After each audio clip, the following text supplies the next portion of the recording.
Wow, thanks for being here. It's really good to see all of you. Thanks for trusting us with some time on your Friday morning.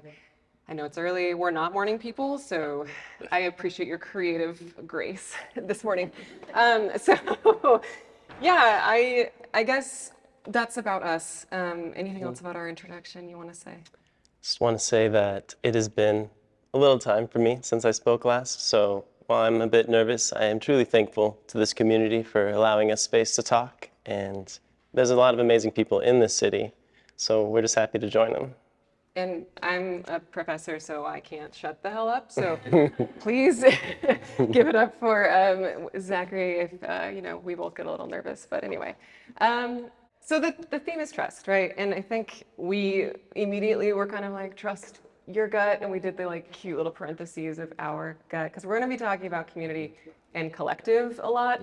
This came to us because there's so many sayings that we have that relate to our feelings and our gut. I think we can all think of a couple common ones.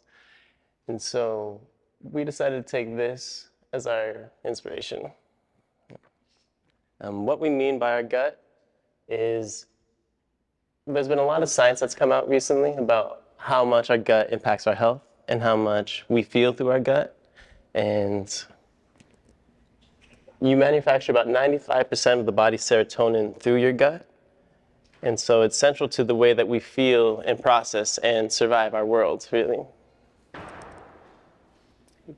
This quote, I mean, I can't co-sign on who E.O. Wilson is. I have problems, but I do love this.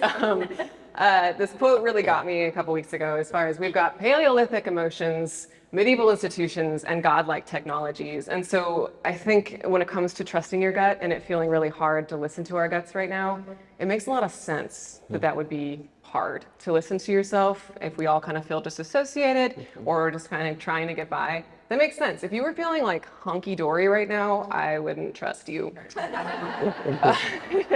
So knowing me, I'm a sociologist by trade, so I'm always going to be talking about systems and how it's not the individual, it's the system, right? We love this. But as far as gut up to self and then part of collective and community is kind of the idea of scaling up and out, but really, really starting with honing in on your gut and listening to yourself.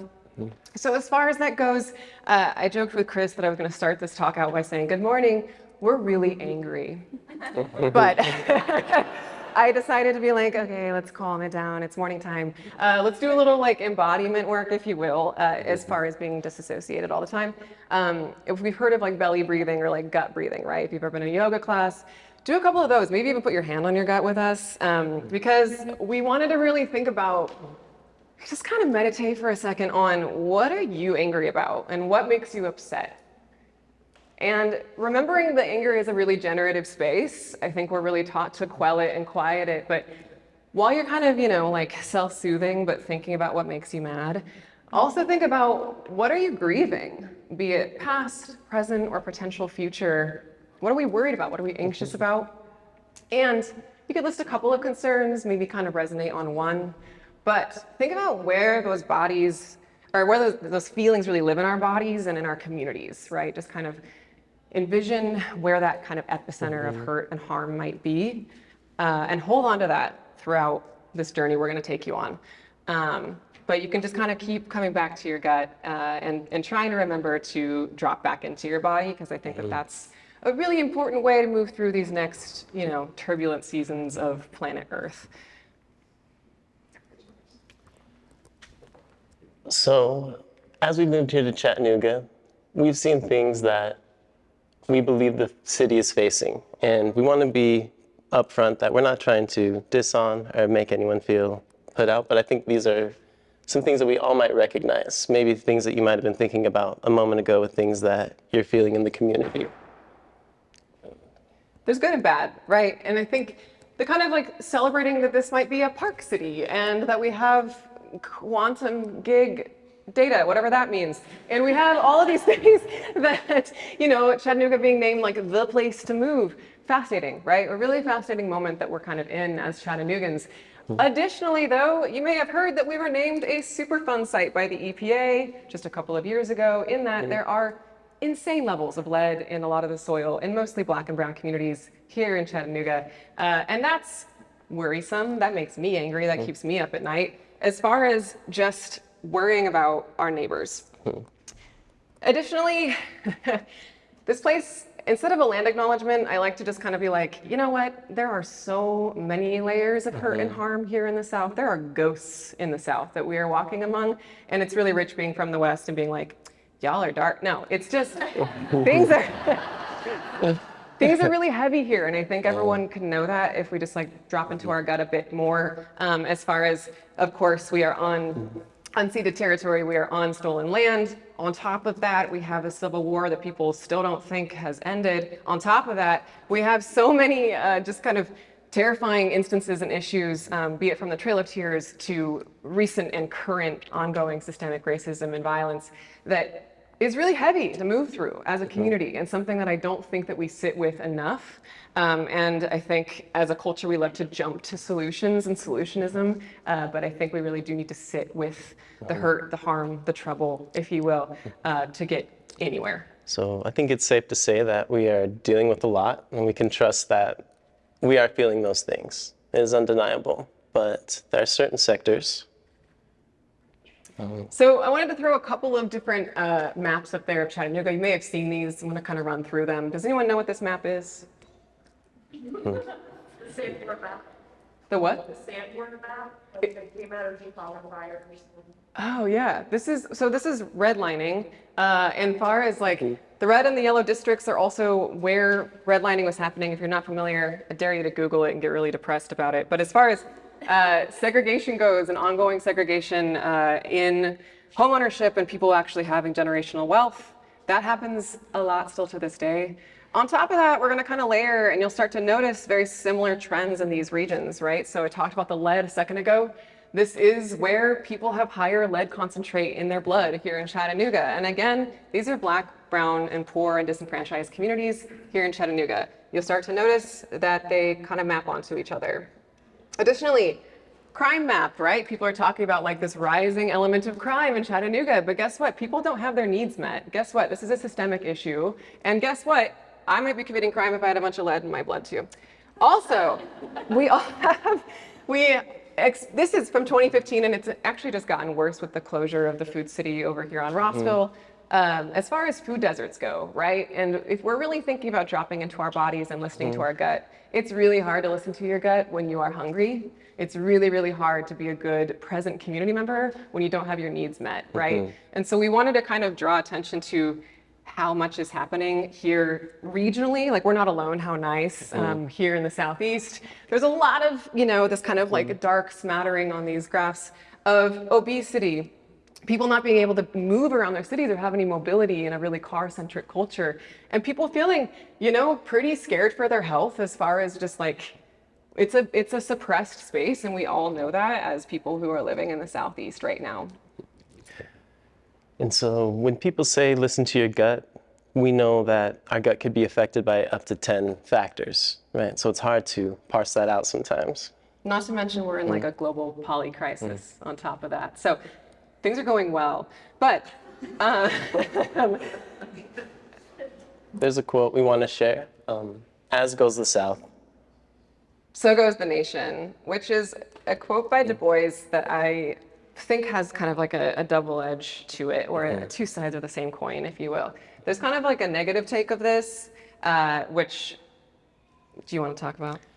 Yeah, I found it interesting that as we read this, you think, oh, so if the South is terrible, then the rest of the nation is going to feel that, right? But I find that there's actually an opportunity here where, because there's so much turmoil in the South and because so many eyes are here, this is also the greatest opportunity for change and innovation.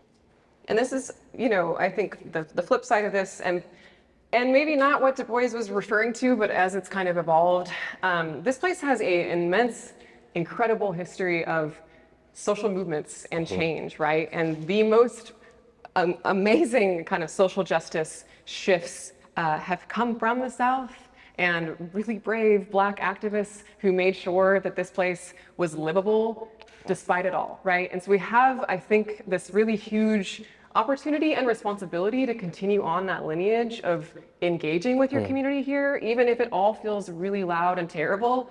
Guess what? it has been bad and it can continue to be bad, or we have a path forward that I think could look a little different. And it's a time to really dig our heels in and remember that this is the place, if you will, that change will come from, and it has to, because I do think the rest of the nation is kind of like, what's happening over there? So here we go. Since it's a creative morning, let's get creative. We wanted to give you guys a break, though. Us being from Utah, we wanted to put up some of our trauma/drama. And It's not just you. not just you. But from the air quality to our water drying up in the West, there's a lot of echoes of what we see here in the South. These nations spread throughout the country, almost like veins.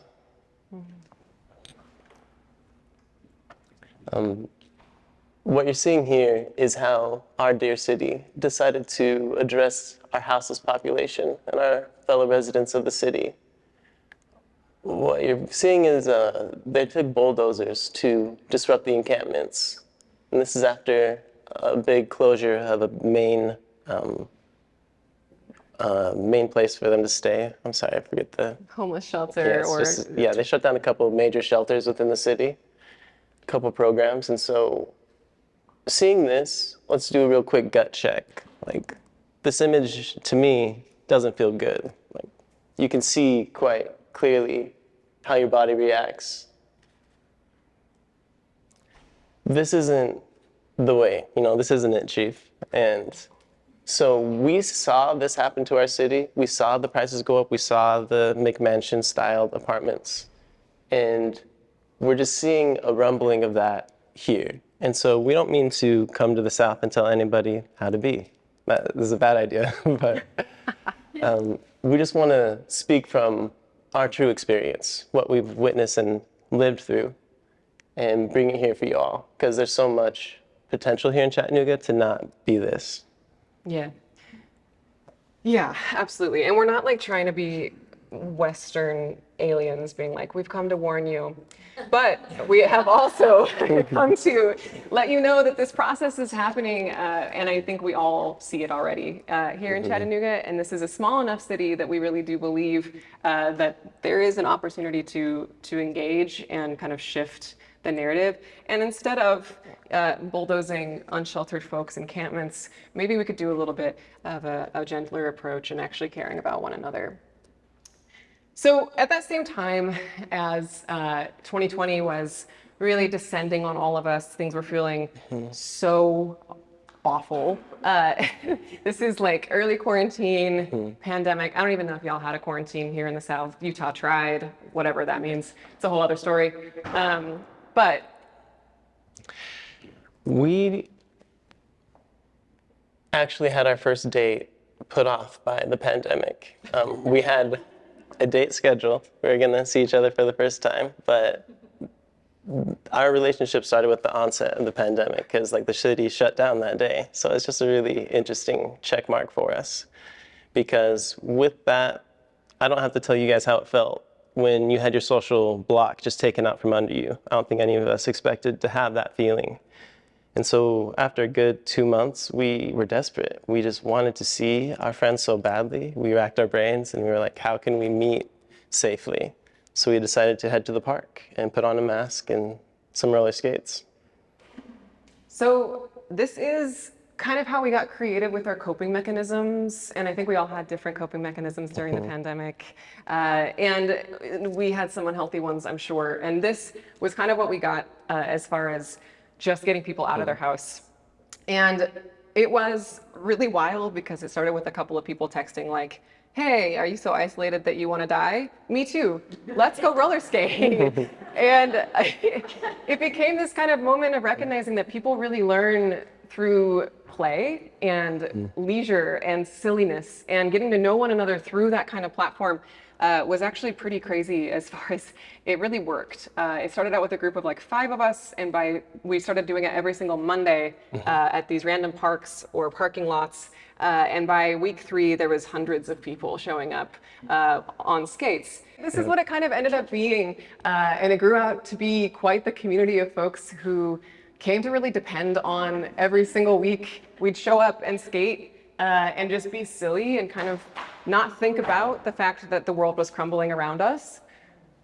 So it really pulls you back into your body, you know, when you're trying to balance on these skates. It's hard to think about the worldly woes.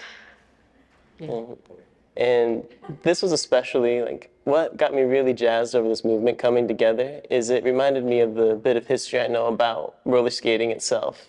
Having roots in Black communities, like the initiation of hip hop came from roller skating rinks because I was the only people who would put them on. There's so much community making and so many friends that were made in roller skating rinks. I feel like we in Salt Lake just got to touch a taste of it.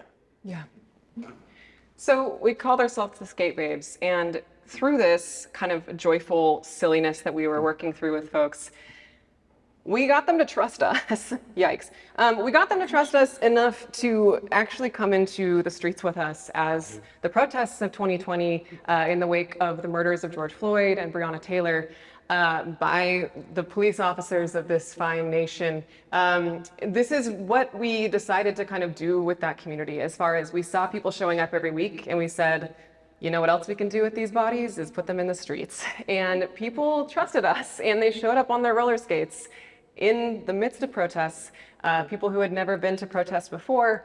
But we kind of figured, what is more disarming to militarized cops than people roller skating in front of them?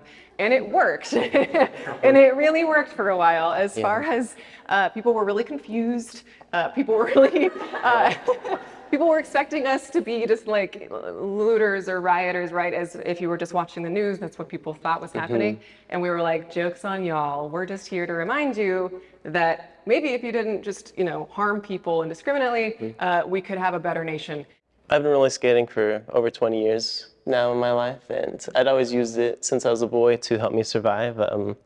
A city, a state that was 2% Black, you know, it was a little bit for me. And so I'd used it as a long time for solace and connection for myself. But seeing that tool that I'd come to love become this powerful and bring this many people in, I could have never imagined my passion, my creativity to spark something like this. So sometimes you don't have to imagine it just to get started. So this is a little bit kind of more of a, I don't know, showing what was happening, as far as we would pop up in different neighborhoods throughout the city. Sure. But again, we just had people on roller skates and we just had music and dancing, and it was just, we called it Dance for Revolution. And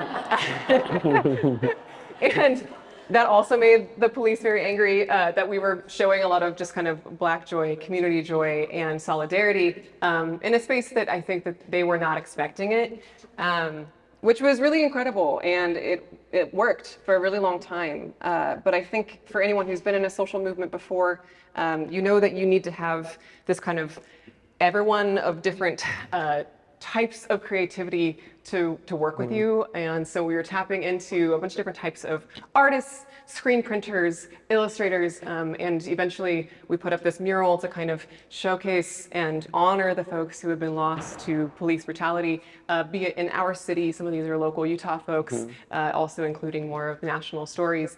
And this mural still stands in Salt Lake City today, and it's pretty central for folks to just kind of have to sit with the gravity and the magnitude of what was going on. But this kind of idea that strong communities scare weak governments, and we were really lucky. We were really lucky to see this movement go so well for a couple of months. But if you were part of the movement here or anywhere else in the nation, you also know that this was a flash in the pan kind of moment, right? This was a triage care moment rather than a preventative care moment, right? This is when we did not have trust for one another. We were just coming out of isolation and quarantine. We didn't know most of these people. And for a second, it was a very united front. But of course, with this much systemic oppression and harm, it's really hard to keep trusting one another. It really is. And so eventually, we started to splinter and fraction, and this is often what happens to social movements if you don't have that relational trust at the beginning. Yeah, seeing this photo brings back a lot. In the very end, there was, of course, a lot of parasocial and personal things that happened, but the thing that really got us in the end, that honestly is part of the reason why I haven't spoken until today in any sort of capacity, is because we had a tip from a friend. As we protested, we were very careful to not mess up, let's say, not give them a reason, because we know, especially in Utah, because of the demographic, there's extra eyes, right? Anything you do will be interpreted as what they do, right? So we took that into account and brought all the joy we could and brought all the lightness that we could muster to show these people, like, we're here and we just need you to care with us. But A couple of months into the protests, a person who I had disagreed with politically online, I'm sure that's never happened to any of you before, I saw him, and he was the son of the fire chief in Salt Lake, and he approached us and he said, I need to let you know something, in confidence. He himself was also a paramedic and a firefighter, and so I was like, what's up? what he proceeded to let us know was that he had seen a photo of myself and Natalie in a file, and this man had never met me, so it was interesting that he knew it was me and knew it was Natalie. And he said that this file he received was received by multiple districts or municipalities in Utah, because it was a do not resuscitate order or initiative. Wow. And what that means is, should we get hurt, or if there's something that happened out in the streets during one of these events, we are such a liability, a danger to the community, that we are not to be resuscitated in that state by the paramedics that get paid by the state. And so they took away our social rights. They leaned in so hard. And so that was when we realized that we're not having the same conversation. We're not playing the same game. And so the other side is keeping it real tight, and they know what they're doing. So though we have differences, and this Rainbow Coalition is difficult to bring together sometimes, what I've learned from this is you just need to show up for your community, because that's the only guarantee. Yeah, I don't think it's a shock to any of y'all that the government isn't coming to save us. And I think that it was talk about a moment of distrust and chaos in our lives, and something that really took a lot of wind out of our sails, as far as we thought we were doing everything right.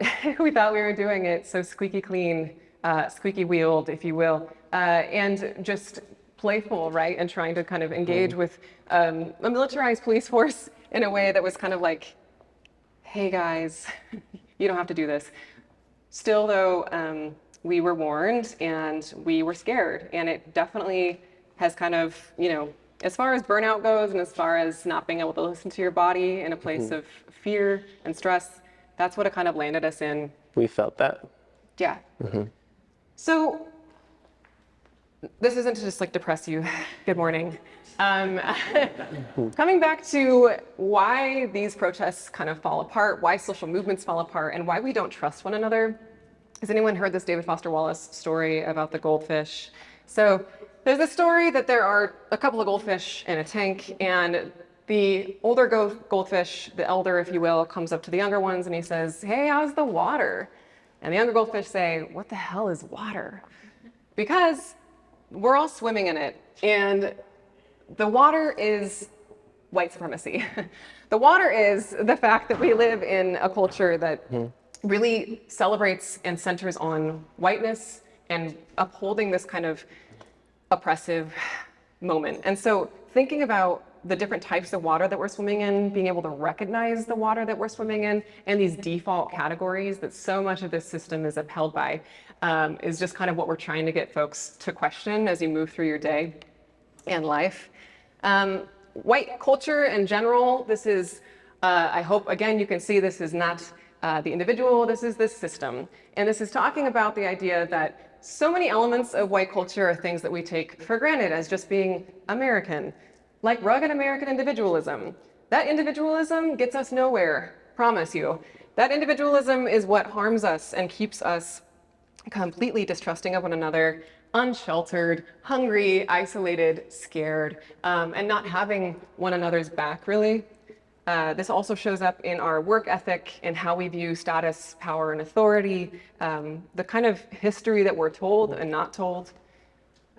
Additionally, the aesthetics are pathetic. It's just not a good look as far as variety is the spice of life. And the way that whiteness kind of collapses our imagination and our creativity is something that I want us to kind of keep investigating. And that it's not a competition, and that justice actually can look really different in the future. And this kind of idea that we're really afraid of conflict. And conflict, I love to remind people, is another form of intimacy.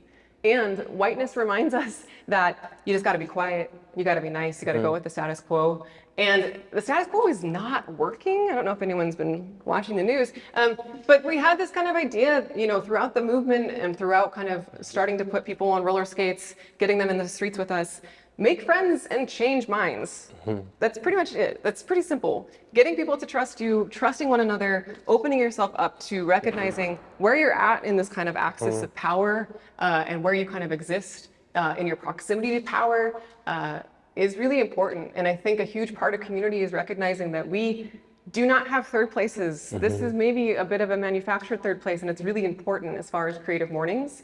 And more spaces like this, where you have intergenerational, interclass, interrace conversations and dialogues with one another, so you can actually hear what people are going through and trust them when they tell you when they're hurting. Trust them when they tell you what harm they're experiencing, and figure out why you might not have people across these axes of power in your life. What kind of barriers are existing there?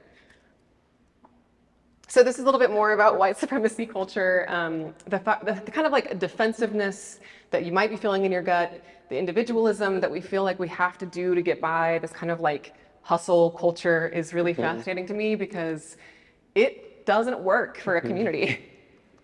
The right to comfort when so many of us don't have that right. Sure. So thinking about how whiteness and white supremacy culture really inhibits our creativity and our connection to one another and our trust for one another. If we had like 40 more minutes and if I was in a classroom and I could make you do things, I would have you workshop this as far as, and I want you to take this out into your community, into your day. And if you remember your little gut check of what makes you angry, I want you to ask people in your life this weekend, today at work, in your community centers, what keeps people up at night? What makes them angry? What makes them really frustrated? What makes them scared? And then sit with it. Sit with it. Right. And remember that we can be creative when it comes to changing our future narrative, right? And I think the whole idea of roller skating was to like kill your ego, because as fast as you strap wheels on an adult's feet, their ego is out. And it was a really generative space to be like, oh, this is all horrifying and terrible, and these protests might scare you, but guess what? We can be creative with these things, and we can be playful in community with one another, and it doesn't all have to be doom and gloom, and we can actually just start imagining a different tomorrow. The future and the story of tomorrow is not yet written, and it can look really different depending on how we dig our heels in today. And I know I just admitted that I've been stuck feeling in my process and my emotions, but somebody's waiting for your art. I promise you. Even if you don't feel it right now, even if you don't have that vision, somebody out there needs to see your art. Yeah. So we'll leave you with this. These are just some kind of like lasting thoughts as far as to create is to be human, the way that birds sing and bees make hives. Art can show us ways we get to where we want to go, but also where we want to go as well. In a liberated future, everyone will get the time, space, and safety to create and play, and the capacity to protect one another. And we have a really unique opportunity to recognize these barriers to trusting ourselves and one another in this really small, amazing, growing community. And we can do it, I think, in a way that makes sure everyone's human rights are honored, right? And with that, trust that. Trust. Thank you. Thank you.